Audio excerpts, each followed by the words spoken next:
Hello friends, I hope you all are doing good.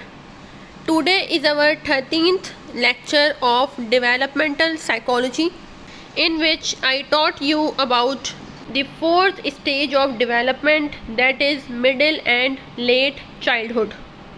Last lecture में हमने early childhood को discuss किया था और अब तक हम जो है वो 3 स्टेजेस ऑफ डेवलपमेंट को स्टडी कर चुके हैं इन डिटेल।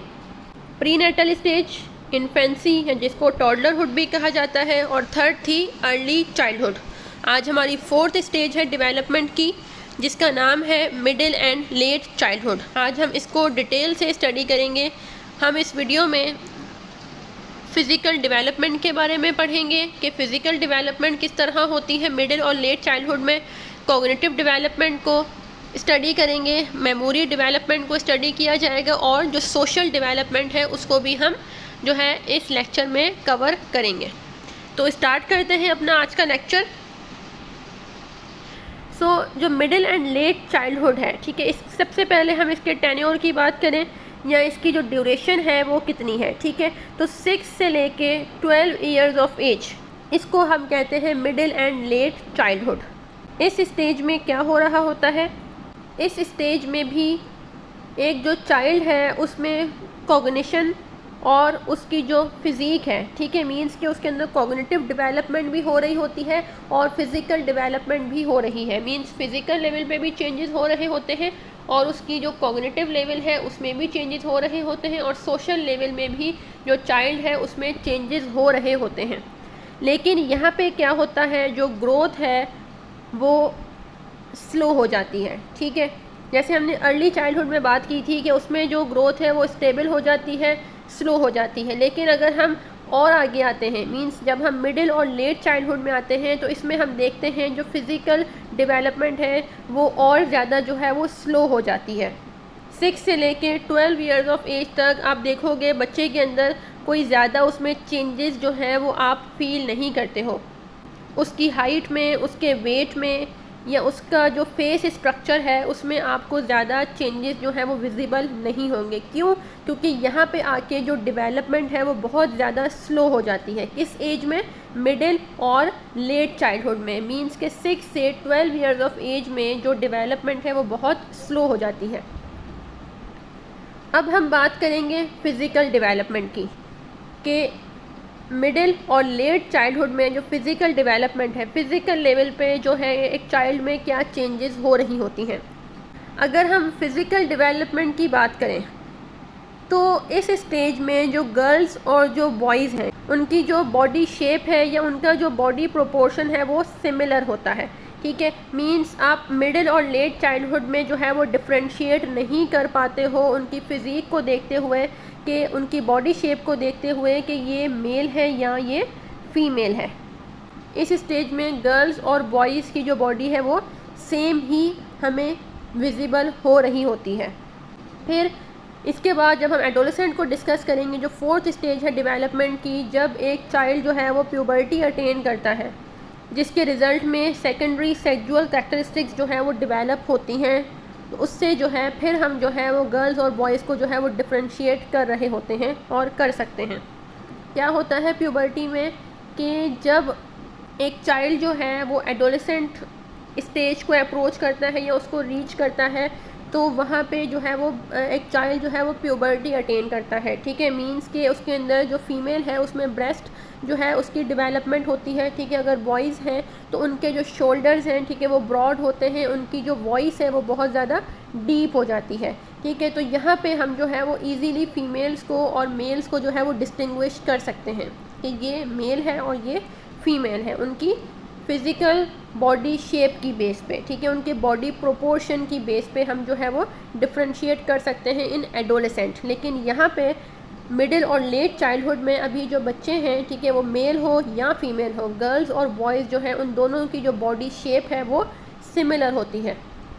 6 ईयर्स के बाद से क्या होता है कि अगर हम वेट या हाइट की बात करें, ठीक है, तो 6 ईयर्स के बाद हर साल जो गर्ल्स और बॉयज़ हैं, ठीक है, उनकी अगर हम हाइट की बात करते हैं तो हर साल उनकी 2 to 3 इंचज़ जो है वो हाइट इंक्रीज़ होती है, और इसके साथ साथ उनका एवरी ईयर 7 पाउंड्स वेट जो है वो उनका इंक्रीज़ होता है। ये कब तक होता है? अंटिल प्यूबर्टी, ठीक है, जब तक वो प्यूबर्टी को रीच नहीं करते तब तक एवरी ईयर बॉयज़ और जो गर्ल्स हैं उनके वेट में 7 पाउंड का इंक्रीज़ होता है, और जबकि उनकी जो हाइट है वो 2 to 3 इंच इंक्रीज़ होती है। ये एवरेज फिगर्स हैं। इन फिगर्स के पीछे जो है वो वेरियस फैक्टर्स जो है वो इन्वॉल्व है, ठीक है। ये वेरियस फैक्टर्स पर डिपेंड करता है, वेट और हाइट, जैसे सोशो इकोनॉमिक स्टेटस हो गया, हेल्थ हो गई, हेरिडिटी हो गई, एक्सेट्रा। इसके अलावा बोन्स और मसल्स में जो है वो चेंज आ रहा होता है, ठीक है। मसल्स और जो बोन्स हैं वो और ब्रॉड हो रही होती हैं, उनकी लेंथ जो है वो इंक्रीज़ हो रही होती है, जिसकी वजह से क्या है, बच्चे इस स्टेज में जो है वो पेन एक्सपीरियंस करते हैं, ठीक है। बच्चों को इस स्टेज में जो है वो आप सुनते होंगे कि ऐसे जो इस एज में जो बच्चे होते हैं, ठीक है, जिनकी एज 6 to 12 ईयर्स के बिटवीन होती है, वो ये कहते हैं कि मेरी जो है वो टांगों में दर्द हो रहा है, मेरा सर बहुत दर्द कर रहा है, ठीक है, थोड़ा सा काम करके, या वो जो है वो इस तरह की पेन्स जो हैं वो रिपोर्ट कर रहे होते हैं। क्यों होता है ये पेन? क्योंकि इस स्टेज में क्या हो रहा है, उनकी बोन्स और जो उनके मसल्स हैं वो ब्रॉड हो रहे हैं और वो लेंथन हो रहे हैं, जिसकी वजह से उन जो हैं बच्चे जो है वो पेन एक्सपीरियंस कर रहे होते हैं। और एक और बात इसमें ये है कि जो हमारे स्केलेटन में जो ग्रोथ हो रही है, ठीक है, स्केलेटन हमारा जो है वो ब्रॉड हो रहा है, हमारी बोन्स जो हैं उसका साइज़ बढ़ रहा होता है, जिसकी वजह से क्या होता है, बच्चों में जो उनके डेसिडुअस टीथ हैं, या जिसको हम बेबी टीथ कहते हैं, वो भी जो है वो टूट रहे होते हैं, ठीक है। जैसे हम कहते हैं ना कि 6 to 7 ईयर्स की एज में क्या है, बच्चों के दांत निकलना जो है वो शुरू हो जाते हैं। तो वो क्यों होता है? क्योंकि उनके जो मसल्स हैं या उनका जो स्केलेटन है, जो उनकी बोन्स हैं वो ग्रो हो रही हैं, वो ब्रॉड हो रही हैं, वो लेंथन हो रही हैं। दैट्स वाई उनके जो डेसिडुअस टीथ हैं, जिसको हम बेबी टीथ भी कहते हैं, वो टूट रहे होते हैं इस एज में। फिज़िकल डेवलपमेंट में आता है दूसरा, ब्रेन डेवलपमेंट। अच्छा, अब मिडिल चाइल्डहुड में जो ब्रेन है और जो नर्वस सिस्टम है, ठीक है, वो कॉन्टीन्यूसली डेवलप हो रहे होते हैं, ठीक है। मींस आपका जो ब्रेन है या हमारा जो नर्वस सिस्टम होता है उसमें जो है वो चेंजेस हो रहे होते हैं। जैसे जैसे हमारा सेंट्रल नर्वस सिस्टम, ठीक है, हम जानते हैं कि हमारा जो 2 टाइप्स के नर्वस सिस्टम है, ठीक है, एक होता है सेंट्रल नर्वस सिस्टम जिसको हम CNS कहते हैं, और एक होता है पेरिफेरल नर्वस सिस्टम जिसको हम PNS कहते हैं। सेंट्रल नर्वस सिस्टम जिसमें हमारा ब्रेन और हमारा स्पाइनल कॉर्ड आ जाता है। पेरिफेरल नर्वस सिस्टम ब्रेन और स्पाइनल कॉर्ड के अलावा जो हमारी नर्व्स हैं उस पे हमारा पेरिफेरल नर्वस सिस्टम जो है वो कॉम्प्राइज करता है, जो हमारे इनवॉलंटरी एक्शंस को जो है वो कंट्रोल कर रहा होता है। अब इस स्टेज में क्या है, जो बिहेवियरल एबिलिटीज़ हैं, ठीक है, और जो हमारी कॉग्निटिव एबिलिटीज़ हैं वो और ज़्यादा कॉम्प्लेक्स हो रही होती हैं। जैसे जैसे हमारा CNS डेवलप हो रहा होता है, जैसे जैसे हमारे CNS यानी कि ब्रेन और हमारे स्पाइनल कॉर्ड के जो स्ट्रक्चर्स हैं वो डेवलप हो रहे हैं, उसमें चेंजेस आ रहे हैं, तो वैसे वैसे क्या होता है कि हमारी जो कॉग्निटिव एबिलिटीज़ हैं उसमें भी चेंज आ रहा होता है। हमारी जो थिंकिंग है वो कॉम्प्लेक्स हो रही होती है, हमारी जो मेमोरी स्किल्स हैं वो भी उसमें भी चेंज आ रहा होता है, हमारे जो प्रॉब्लम सॉल्विंग स्किल्स हैं, हमारी सेंसेशन, हमारी परसेप्शन, हमारी learning, language, judgement, decision making, इसमें भी चेंजेस जो हैं वो आ रहे होते हैं जैसे जैसे बच्चे की जो है वो ग्रोथ हो रही होती है। इस स्टेज में बच्चे जो हैं वो खुद को मुख्तलिफ जो डिफ़िकल्ट टास्क होते हैं उसमें इन्वॉल्व करने की कोशिश कर रहे होते हैं, ठीक है, उसमें इन्वॉल्व हो रहे होते हैं। लाइक कोई ऐसा टास्क जिसमें कुछ ऑब्जेक्ट्स उसके पास पड़ी हुई हैं और उन ऑब्जेक्ट्स को उसने क्या करना है, एक ऑर्डर में जो है वो प्लेस करना है, ठीक है। तो ये कहलाएगा आपका कि यहाँ पे बच्चे जो हैं वो डिफ़िकल्ट कॉग्निटिव टास्क में जो है वो इन्वॉल्व हो रहे होते हैं। इसके अलावा और अगर हम एग्जांपल्स लें कि क्या क्या हो सकती हैं कि कॉग्निटिव लेवल पे जो कौन कौन से डिफ़िकल्ट टास्क जिसमें बच्चे इन्वॉल्व होते हैं, तो इसमें आ जाता है असेंबलिंग अ मैकेनिकल टॉय। कोई टॉय लेते हैं, ठीक है, उसको बच्चे क्या करते हैं, उसको खोलने की कोशिश करते हैं, ठीक है, कि हम देखें कि इस टॉय में क्या है, अनपैकिंग द पीसेस। इसके अलावा कोई भी टॉय अगर आता है, ठीक है, या कोई सेट वगैरह है, किचन सेट है, कोई ट्रेन सेट है, तो उसको वो क्या करते हैं, अनपैक कर रहे होते हैं। डिफरेंट पार्ट्स को जो है वो आपस में कनेक्ट करने की कोशिश करते हैं, और ऐसे बहुत सारे टास्क में जो है बच्चे इन्वॉल्व होने की कोशिश करते हैं या इन्वॉल्व होते हैं जिसमें उनको जो है वो कोई ऑब्जेक्ट दे दी जाए, ठीक है, बहुत सारी ऑब्जेक्ट्स उनके सामने पड़ी हों, ठीक है, और उनको जो है कह दिया जाए कि आप इसको एक ऑर्डर में जो है वो प्लेस करके दिखाओ। जैसे आप डिफरेंट जो है वो रॉड्स उसके सामने रख देते हो, ठीक है, या डिफरेंट टाइप्स ऑफ बॉल्स जो है उसके सामने रख देते हो, ठीक है, एक सबसे बड़ी है, एक उससे छोटी है, एक उससे छोटी है, ठीक है, इसी तरह रॉड्स हो सकती हैं डिफरेंट टाइप्स की। तो आप उसको कहते हो कि इसको जो है वो एक ऑर्डर में प्लेस करके दिखाओ, सबसे पहले सबसे बड़ी रखेगा बच्चा, फिर उससे छोटी, फिर उससे छोटी, ठीक है। तो यहाँ पे बच्चा जो है वो ये डिफ़िकल्ट टास्क जो है वो परफॉर्म कर रहा होता है। तो ये आ जाती है उसकी ब्रेन डेवलपमेंट, कि जैसे हमारी ब्रेन डेवलपमेंट हो रही होती है, हमारे ब्रेन के स्ट्रक्चर्स डेवलप हो रहे हैं, तो उसके रिज़ल्ट में क्या होता है, जो स्ट्रक्चर्स जिस कॉग्निटिव एबिलिटी के लिए रिस्पॉन्सिबल होता है, तो वो कॉग्निटिव एबिलिटी या वो स्किल जो है वो बच्चा जो है वो परफॉर्म कर रहा होता है। इसके बाद फिज़िकल डेवलपमेंट में आता है मोटर स्किल्स। मोटर स्किल्स हम कहते हैं बिहेवियरल एबिलिटीज़ या बिहेवियरल कैपेसिटीज़ को, ठीक है। जो मोटर टर्म है वो मस्क्यूलर मूवमेंट के लिए यूज़ की जाती है, ठीक है, मींस हमारी मसल्स की मूवमेंट को जो है वो कहा जाता है motor skills. There are two types of motor skills, that are gross motor skills and fine motor skills. Gross motor skills जिसमें हमारी बॉडी के लार्ज मसल्स इन्वॉल्व होते हैं, like riding a bike, jumping, dancing, तो ये कुछ examples हैं gross motor skills की। और फाइन मोटर स्किल्स हमारी वो स्किल्स होती हैं जिसमें हमारी बॉडी के स्मॉल मसल्स इन्वॉल्व होते हैं, ठीक है। इसमें हम अगर हम एग्जांपल देखें कि कौन कौन सी होती हैं हमारी फाइन मोटर स्किल्स, तो राइटिंग ये हमारी फाइन मोटर स्किल है, holding a spoon, holding a fork, ये भी क्या है, ये भी हमारी फाइन मोटर स्किल में आ जाता है। और इस तरह की बहुत सारी जो है वो फाइन मोटर स्किल्स होती हैं जिसमें हमारी जो है वो डेवलपमेंट हो रही होती हैं। मिडिल चाइल्डहुड में ये जो ग्रॉस और फाइन मोटर स्किल्स है कंटिन्यूसली जो है वो ये रिफाइन हो रही होती हैं। जैसे जब छोटा बच्चा है, ठीक है, इन्फेंट है, तो उसको उस टाइम पे पेंसिल को होल्ड करना नहीं आता, ठीक है। फिर जब थोड़ा ग्रो करता है, उसकी एज बढ़ती है, जब वो अर्ली चाइल्डहुड में आता है, फिर वो थोड़ा जो है वो पेंसिल को होल्ड करना जान लेता है। बिल्कुल इसी तरह फिर जब वो और आगे वाली स्टेज में आएगा तो जो है वो डिफरेंट टाइप्स ऑफ पेन्स को जो है वो यूज़ कर रहा होता है। उसकी राइटिंग हम देख सकते हैं कि वो किस तरह वर्ड्स को जो है वो ड्रॉ करके आपको दिखाता है। तो ये सब क्या है कि उसकी जो स्किल्स हैं वो रिफाइन हो रही होती हैं विद द टाइम। यहाँ कुछ स्किल्स का बताया गया है कि कौन कौन सी जो है वो स्किल्स होती हैं, लाइक रनिंग है, जंपिंग है, थ्रोइंग है, कैचिंग है, क्लाइंब है, balance, baseball, bike riding, roller skate etcetera. ये सारी क्या हैं, ये मोटर स्किल्स हैं जो कि आप मिडिल या जो लेट चाइल्डहुड का जो बच्चा होता है उसकी ये वाली जो स्किल्स होती हैं वो जो है वो डेवलप हो चुकी होती हैं इस एज में। अच्छा, अब क्या होता है कि जब बच्चा, अब यहाँ पे क्या है, क्योंकि ये मिडिल और लेट चाइल्डहुड है तो यहाँ पे बच्चा जो है वो स्कूल में आ जाता है, ठीक है। वैसे तो अर्ली चाइल्डहुड में ही बच्चा स्कूल में होता है, लेकिन यहाँ पे तो बच्चा होता ही स्कूल में है, ठीक है। तो क्योंकि ये उसकी स्कूल एज होती है तो यहाँ पे बच्चा जो है वो फिज़िकली तो ग्रो हो ही रहा होता है, ठीक है, मीन्स उसके फिज़िकल लेवल पे बहुत ज़्यादा जो है वो चेंजेस हो रहे हैं।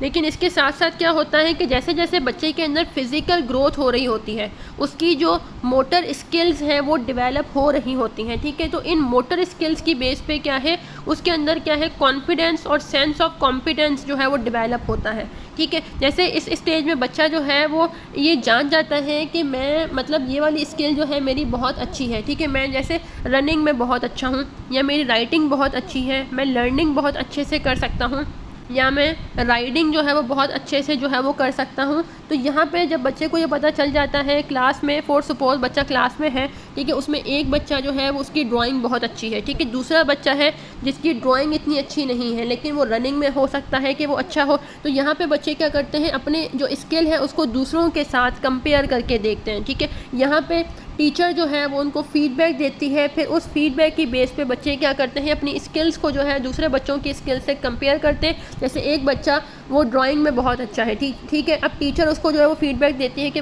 इस बच्चे ने जो है सबसे अच्छी ड्राइंग बनाई है। तो अब इससे क्या होगा, जो दूसरे उसकी एज के, वो उसी क्लास के जो बच्चे हैं, ठीक है, वो उनको ऐसा फीडबैक नहीं मिला, ठीक है। अब जिस बच्चे को ये फीडबैक मिला होता है, जिसने ड्राइंग बहुत अच्छी की होती है, ठीक है, तो उसके अंदर क्या है, सेंस ऑफ कॉम्पिटेंस या सेंस ऑफ कॉन्फिडेंस डेवलप होता है, ठीक है। वो इंटरनली ये सोचता है कि यार मैं मतलब इस काम में बहुत अच्छा हूँ, मेरी ये स्किल बहुत अच्छी है, तो वो उसी के अंदर उसी स्किल में और जो है वो मेहनत करता है, ठीक है। और फिर इसी वजह से क्या होता है कि वो आगे जाके भी उसी स्किल में बहुत अच्छा जो है वो काम करके आपको दिखा सकता है।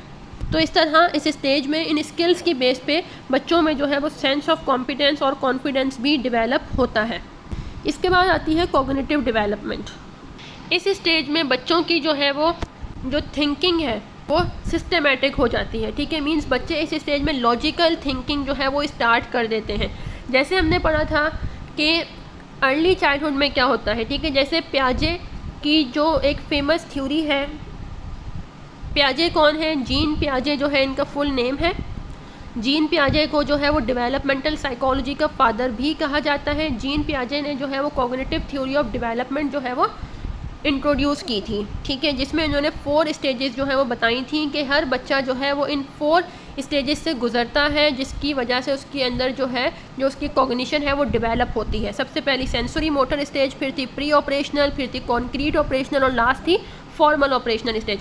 तो पियाजे के अकॉर्डिंग जो मिडिल और लेट चाइल्डहुड वाले जो बच्चे होते हैं वो स्टेज कौन सी है उसके अकॉर्डिंग, वो है कॉन्क्रीट ऑपरेशनल स्टेज, ठीक है, जिसमें बच्चे जो है वो लॉजिकली थिंकिंग करना स्टार्ट कर देते हैं, ठीक है। उनके अंदर जो सेंट्रेशन का जो कॉन्सेप्ट है वो डिसअपेयर होना शुरू हो जाता है, ठीक है। मींस यहाँ पे बच्चे सिर्फ किसी वॉल्यूम के या किसी ऑब्जेक्ट को सिर्फ एक एस्पेक्ट में नहीं देख रहे होते, बल्कि जो है वो दूसरे एस्पेक्ट में भी उस चीज़ को नोट कर रहे होते हैं, ऑब्ज़र्व कर रहे होते हैं।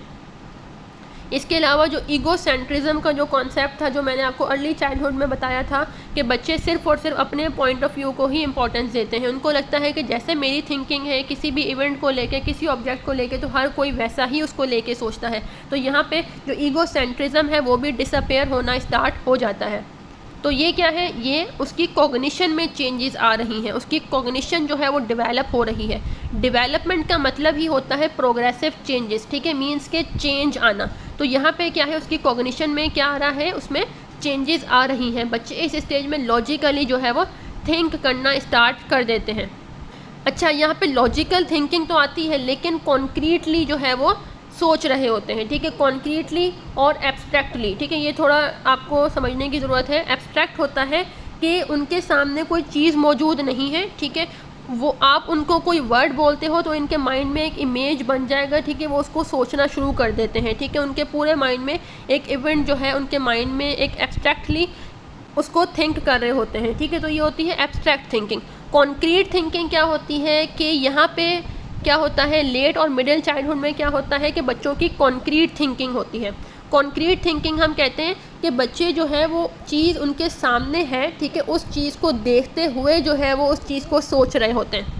एग्जाम्पल ये हो सकती है कि यहाँ पे अगर आप उनको कोई एडिशन या सब्ट्रैक्शन का कोई क्वेश्चन देते हो, ठीक है, तो यहाँ पे आपको उनको एडिशन या सब्ट्रैक्शन करवाने के लिए किसी ऑब्जेक्ट की हेल्प लेनी पड़ेगी, ठीक है। जैसे मोस्टली क्या होता है, हम अपनी फिंगर्स की हेल्प से जो है बच्चों को समझा रहे होते हैं इस स्टेज के अंदर कि 10 + 12 कितने होंगे, ठीक है। तो हम अपनी फिंगर्स को काउंट करके दिखाते हैं कि ये 10 और ये 12, इन दोनों को ऐड करेंगे तो ये इतना बनता है। लेकिन अगर आप जो है ये एडोलेसेंट से किसी पूछते हो, ठीक है, कि 10 + 12 कितना होता है, तो आप उसको जो है वो किसी ऑब्जेक्ट की मदद से नहीं बताओगे कि ये 10 फिंगर्स ये हैं, ठीक है, और 12 ये हैं, ठीक है, तो आप इन सबको ऐड करो फिर बताओ, ठीक है, ऐसा नहीं होगा। तो ये होती है कॉन्क्रीट थिंकिंग कि जहाँ पे बच्चा क्या करेगा, फिजिकल ऑब्जेक्ट उसके सामने मौजूद होंगी तभी जो है वो उसको थिंक कर पाएगा, जो कि मिडिल और लेट चाइल्डहुड में होती है। इसके बाद आती है मेमोरी डेवलपमेंट। अच्छा, जैसे हमने अर्ली चाइल्डहुड में डिस्कस किया था कि अर्ली चाइल्डहुड में क्या होता है, बच्चे जो हैं वो रिकॉग्निशन में ज़्यादा बेहतर होते हैं देन रिकॉल। उसके मैंने आपको जो है वो फैक्टर्स भी बताए थे, रीजंस भी बताए थे कि रिसर्चेस जो है वो क्या कहती हैं इसके बारे में कि बच्चे जो हैं वो रिकॉग्निशन में क्यों बेहतर होते हैं उस स्टेज में, रिकॉल में क्यों नहीं होते, ठीक है। तो उसमें कुछ रीजंस हैं कि सिलेक्टिव अटेंशन नहीं दे पा रहा होता बच्चा, इस वजह से होता है। इसके अलावा बच्चे के पास इतने एक्सपीरियंसेस नहीं होते जिसकी बेस पे वो उस चीज़ को रिकॉल कर पाए। या इसके अलावा जो तीसरा रीज़न था वो ये था कि उसका जो ब्रेन है उसके ऐसे स्ट्रक्चर्स जो है वो डेवलप नहीं होते जो कि रिकॉल में इन्वॉल्व होते हैं, जिसकी वजह से वो बच्चा जो है वो रिकॉल में इतना बेहतर नहीं होता देन रिकॉग्निशन। अब हम मिडिल और लेट चाइल्डहुड में मेमोरी डेवलपमेंट की बात करेंगे तो यहाँ पे बच्चे में जो रिमेंबरिंग की स्किल जो है वो बेहतर हो जाती है। मीन्स यहाँ पे बच्चा जो है वो रिकॉल भी कर पा रहा होता है, यहाँ पे बच्चा रिकॉल में भी बेहतर हो जाता है। क्योंकि यहाँ पे बच्चे के एक्सपीरियंसेस जो है वो इंक्रीज़ हो गए हैं, ठीक है। उसने काफ़ी चीज़ों को, वो स्कूल जाना स्टार्ट कर देता है, उसके फ्रेंड्स बन चुके हैं और जो है वो सोशल नेटवर्किंग कर रहा है, सोशल कनेक्शन बहुत ज़्यादा बिल्ड कर लिए हैं उसने। तो जो डेली बेसिस पे वो जो एक्सपीरियंसेस अपने माइंड में उसके होते जा रहे हैं स्टोर, तो उसकी बेस पे वो जो है वो चीज़ों को रिकॉल कर पा रहा होता है। इसके अलावा इस स्टेज में बच्चा जो है वो ह्यूमरस लिरिक्स जो है वो क्रिएट कर रहा है, ठीक है। मींस क्या होता है कि बच्चा जो है वो, इसकी मेमोरी की बात हो रही है कि कैसे यहाँ पे बच्चा अगर कोई सॉन्ग वगैरह सुन लेता है, कोई पोएम सुनता है, तो वो खुद ब खुद जो है किसी एक को दूसरे के साथ कनेक्ट करके, किसी दूसरे को तीसरे के साथ, किसी पोएम की लिरिक को जो है वो किसी सॉन्ग की लिरिक्स के साथ कनेक्ट करके एक ह्यूमरस लिरिक्स जो है वो क्रिएट कर लेता है। तो ये कैसे मुमकिन है, ये कैसे पॉसिबल है? जब उसके माइंड में वो चीज़ स्टोर है, वो लिरिक उसके माइंड में स्टोर थी, तभी तो उसने अभी सॉन्ग को सुनते ही अपनी उस पोएम की लिरिक को आपको उसके साथ कनेक्ट करके उसने एक ह्यूमरस लिरिक जो है वो क्रिएट करके आपको बता दी। इसके अलावा डिवाइजिंग एक्रोनिम्स, ठीक है। इसके अलावा बच्चा जो है यहाँ पे जो शॉर्ट फॉर्म्स होती हैं, ठीक है, जो एक्रोनिम्स होते हैं वो भी यूज़ कर रहा होता है और फैक्ट्स को भी जो है वो रिहर्स कर रहा होता है, ठीक है। मींस एक ही चीज़ को जो है बार बार रिपीट करता है, जिसकी वजह से उसके अंदर जो मेमोराइजेशन की जो स्किल है या जो मेमोराइजेशन पावर है वो इंक्रीज़ होती है। तो ये भी जो है मेमोरी लेवल पे चेंजेस हैं जो कि एक बच्चे में हो रहे होते हैं विद द एज और विद द टाइम। इसके बाद लास्ट आती है साइको सोशल डेवलपमेंट। अभी तक हमने फिज़िकल डेवलपमेंट और कॉग्निटिव डेवलपमेंट को डिस्कस किया है। अब हमारे पास लास्ट जो है वो हम करेंगे साइको सोशल डेवलपमेंट को, कि एक बच्चे में साइको सोशल डेवलपमेंट किस तरह हो रही है, ठीक है। उसकी जो सोशल डेवलपमेंट, उसके सोशल लेवल्स पे किस तरह चेंजेस हो रहे होते हैं। तो यहाँ पे सबसे पहले बात की गई है self concept in middle childhood. इस स्टेज में, ठीक है, मिडिल और लेट चाइल्डहुड में बच्चा जो है वो सेल्फ कॉन्सेप्ट जो है वो डेवलप करता है, ठीक है। मींस जो बॉयज़ और जो गर्ल्स हैं, ठीक है, वो अपने आप को लेके एक positive sense of self understanding, ठीक है, सेल्फ डेफिनेशन और सेल्फ कंट्रोल जो है वो अपने अंदर डेवलप कर रहे होते हैं, खुद को समझ रहे होते हैं, ठीक है, कि मैं कौन हूँ या मैंने अपने जो है आपको कंट्रोल कैसे करना है, ठीक है। जैसे हमने लास्ट में बात की थी कि जैसे दो इमोशंस से फेयर और एग्रेशन की बात की गई थी, ठीक है, कि बच्चे जो हैं इन्फेंसी में उनका एग्रेशन किस तरह का होता है, अर्ली चाइल्डहुड में उनका एग्रेशन जो है वो किस तरह अपने एग्रेशन को जो है वो शो कर रहे होते हैं, एक्सप्रेस कर रहे होते हैं, और फिर मिडिल चाइल्डहुड में जो है वो किस तरह अपने एग्रेशन को या अपने आप पर किस तरह कंट्रोल कर रहे हैं, ठीक है। जैसे यहाँ पे अगर बच्चा स्कूल गया है तो वहाँ पे अगर कुछ ऐसी बात हो जाती है किसी फ्रेंड्स के बीच में या टीचर के साथ ऐसी बात हो जाती है, तो वहाँ पे बच्चे को किस तरह अपने आप को कंट्रोल करना है। तो यहाँ पे बच्चा अपने आप को कंट्रोल करना सीखता है, ठीक है, अपनी एक डेफिनेशन, ठीक है, मींस अपना एक कॉन्सेप्ट बनाता है कि मैं कौन हूँ, मेरी कौन सी स्किल है जिसमें बहुत अच्छा हूँ, ठीक है। जैसे हमने अभी बात की थी कि उनके अंदर क्या है, सेल्फ कॉन्फिडेंस और सेल्फ कॉम्पिटेंस जो है वो डेवलप होता है, ठीक है। सेंस ऑफ कॉम्पिटेंस और सेंस ऑफ कॉन्फिडेंस किस तरह डेवलप हो रहा है कि जब उस बच्चे को पता चलता है कि मैं किस स्किल में जो है मैं ज़्यादा बेहतर हूँ, ठीक है। इसको बच्चे को क्या होता है कि इस स्टेज में आके जब वो डिफरेंट टास्क को परफॉर्म कर रहा होता है, जैसे जैसे बच्चे की एज बढ़ रही होती है तो वो अलग अलग टास्क में जो है वो इन्वॉल्व होने की कोशिश करता है, ठीक है। वो कहता है कि मैं ये भी करूँगा, मैं ये भी करूँगा, मुझे ये भी करना है, मैं ये भी कर सकता हूँ। तो अब जब वो ये तमाम काम करके देखता है तो वो ये देखता है कि मैं किस काम को ज़्यादा बेहतर से कर सकता हूँ या मैंने किस काम को ज़्यादा बेहतर किया है। तो इसकी वजह से क्या होगा कि उसके अंदर एक sense of confidence, self of competence या उसकी जो एक सेल्फ अंडरस्टैंडिंग है वो डेवलप हो रही होती है। अच्छा, अब ये जो हम बात कर रहे हैं कि सेल्फ अंडरस्टैंडिंग, सेल्फ डेफिनेशन और सेल्फ कंट्रोल डेवलप होगा, तो ये कैसे होगा, ठीक है। तो ये उस वक्त डेवलप हो सकता है जब उसके जो पेरेंट्स हैं, टीचर्स हैं या उसके जो फ्रेंड्स हैं, ठीक है, मींस उसका जो सोशल सर्किल में जो लोग हैं जब वो सपोर्टिव हैं, वो लविंग है, ठीक है। अगर वो सपोर्टिव हैं, वो लविंग है, तो बच्चा जो है वो सेल्फ डेफिनेशन को जो है वो एक्सप्लोर कर सकता है, ठीक है, अपने आप को समझ सकता है, अपने ऊपर कंट्रोल कैसे करना है, कॉन्फिडेंस या कॉम्पिटेंस का जो सेंस है वो किस तरह बच्चे में आएगा। तो ये तभी पॉसिबल हो सकता है जब उसके इन्वायरमेंट में, उसके सोशल सर्किल में ऐसे लोग मौजूद हैं जो कि उसको सपोर्ट करने वाले हैं, जो उसको लव करने वाले हैं, तो वही बताते हैं उसको, ठीक है, फीडबैक के थ्रू, ठीक है, लव के थ्रू, अफेक्शन के थ्रू बच्चा ये सेंस करता है, ठीक है, ये चीज़ फील करता है, एक्सपीरियंस करता है कि हाँ मैं ये चीज़ जो है वो अच्छी कर सकता हूँ। जैसे अगर एक बच्चा है, ठीक है, वो एक स्किल में अच्छा है, तो अगर उस स्किल के रिज़ल्ट में वो काम तो कर रहा है लेकिन उसको कोई फीडबैक नहीं मिल रहा, ठीक है, उसको कोई लव या कोई पनिशमेंट नहीं मिल रही, तो उस बच्चे को कैसे पता चलेगा कि यार मैं इस स्किल में अच्छा हूँ या मैं इस स्किल में अच्छा नहीं हूँ। तो ये तभी उसको पता चल सकता है जब उसको कोई रीइंफोर्समेंट या उसको कोई फीडबैक मिल रहा है, या अगर वो काम बुरा है, ठीक है, उसको वो नहीं करना चाहिए तो उसको इसके रिज़ल्ट में पनिशमेंट मिल रही है, उसको डांट लग रही है उसकी, ठीक है, तो उसकी वजह से क्या होगा कि वो अपनी उस स्किल को जो है वो उस काम से जो है वो रुक जाएगा। तो ये होती है self concept in middle childhood कि आपके जो इन्वायरमेंट में जो लोग हैं, ठीक है, वो आपको हेल्प करते हैं आपकी आइडेंटिटी को, आपकी self definition, self understanding, confidence को और कॉम्पिटेंस को डेवलप करने में। अब यहाँ एक और एग्जांपल दी गई है कि जैसे एक बच्चा है, उसको मैथ नहीं पसंद लेकिन उसकी हॉबी है पियानो बजाना, ठीक है, वो पियानो बहुत अच्छे से बजाता है, उसको म्यूज़िक बहुत ज़्यादा पसंद है, ठीक है। अब क्योंकि उसको म्यूज़िक पसंद है तो वो उस म्यूज़िक को ही कंटिन्यू करेगा, ठीक है, वो उसको ही अपनी हॉबी बनाता है, वो उसके अंदर ही जो है वो एक्सिलरेट करेगा या उसके अंदर ही और प्रैक्टिस करता जाएगा और उसकी वो जो स्किल है और जो है वो पॉलिश होती जाएगी, जिसकी वजह से क्या है उसको उस स्किल को लेके उसके अंदर जो है वो कॉन्फिडेंस डेवलप होगा, उसको ये लगेगा कि हाँ मैं ये वाला काम जो है बहुत अच्छे से कर सकता हूँ, तो क्या हुआ मुझे मैथ नहीं आती लेकिन मैं इस स्किल में बहुत बेहतर हूँ, तो अब इसकी वजह से क्या होगा उसके अंदर कॉन्फिडेंस डेवलप होगा।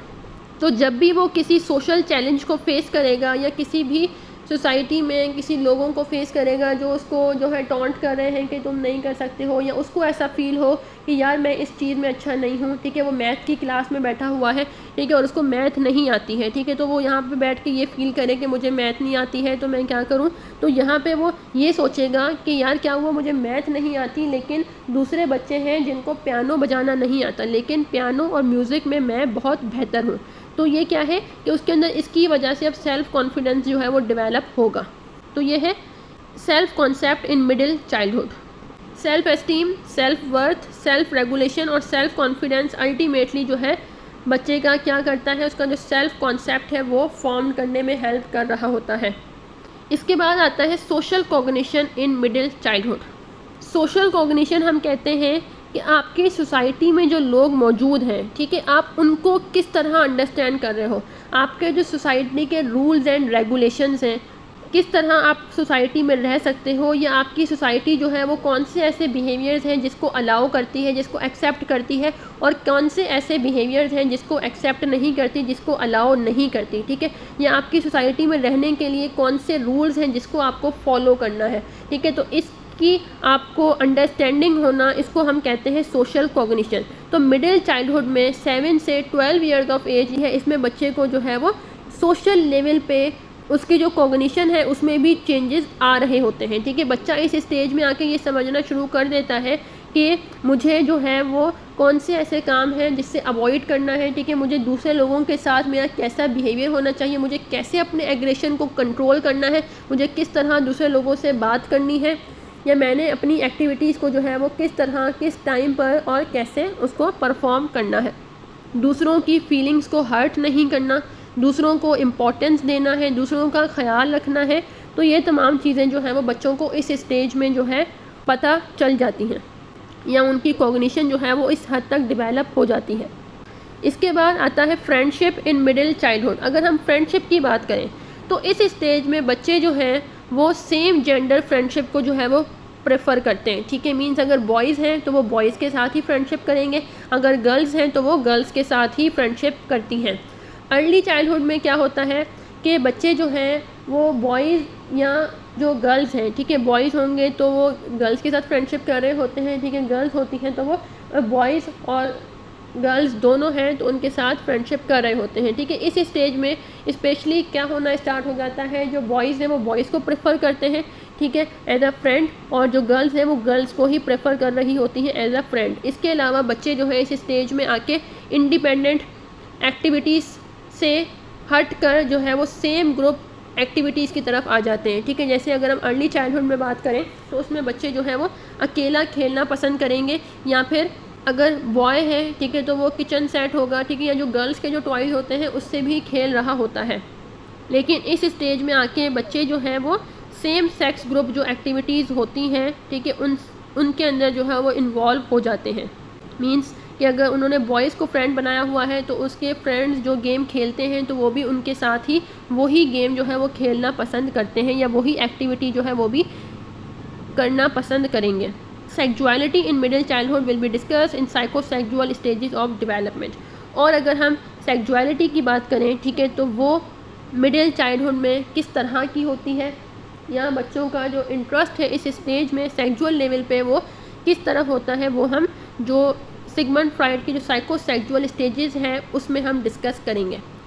इसके बाद जो लास्ट है वो है स्ट्रेसर्स ड्यूरिंग मिडिल चाइल्डहुड। अगर हम स्ट्रेसर्स की बात करें कि मिडिल चाइल्डहुड में बच्चों को कौन कौन से स्ट्रेसर्स जो हैं वो फेस करने पड़ सकते हैं, तो इस स्टेज में बच्चों को कुछ खास स्ट्रेसर्स जो है वो फेस नहीं करने होते। यहाँ पे जो नॉर्मल लेवल है, ठीक है, अगर हम देखें स्ट्रेसर्स का तो वो क्या हो सकता है, बच्चे जो हैं वो होमवर्क की वजह से परेशान हो सकते हैं, ठीक है, डिफ़िकल्टीज़ हो सकती हैं उनको फ्रेंड्स बनाने में, जैसे जो इंट्रोवर्ट होते हैं जो कि सोशल नेटवर्किंग को पसंद नहीं करते, ठीक है, उनको जो है वो डिफ़िकल्टीज़ हो सकती हैं फ्रेंड्स बनाने में। इसके अलावा changing neighbourhoods and schools, working parents, जिनके वर्किंग पेरेंट्स हैं उनकी जो डेवलपमेंट है वो जो है वो थोड़ी अफेक्ट हो सकती है, क्योंकि उनको बच्चों को जो है वो उतना टाइम नहीं मिल रहा जितना कि बच्चों को मिलना चाहिए था अपने पेरेंट्स का।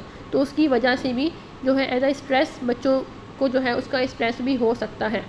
तो ये क्या है, ये नॉर्मल स्ट्रेसर्स हैं। इसके अलावा अगर हम सीवियर स्ट्रेसर्स की बात करें तो वो डाइवोर्स हो सकता है, फिज़िकल अब्यूज़ या सेक्सुअल अब्यूज़।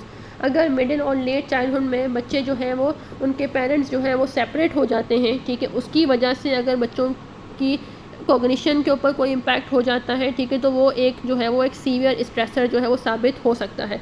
इसके अलावा कोई फिज़िकल अब्यूज़ या सेक्सुअल अब्यूज़ जो है वो भी बच्चों की जो कॉग्निशन है या उनकी जो पर्सनैलिटी है उसको बहुत बुरे तरीके से इम्पैक्ट कर सकता है, कि लॉन्ग टर्म इफ़ेक्ट्स जो है या लॉन्ग लास्टिंग इफ़ेक्ट्स जो है बच्चों को फेस करने पड़ सकते हैं। So this was all about today's lecture. अगर आपका आज के लेक्चर से रिलेटेड कोई भी क्वेश्चन है तो आप मुझसे कमेंट सेक्शन में पूछ सकते हैं। अपना बहुत सारा ख्याल रखिएगा। अल्लाह हाफ़िज़।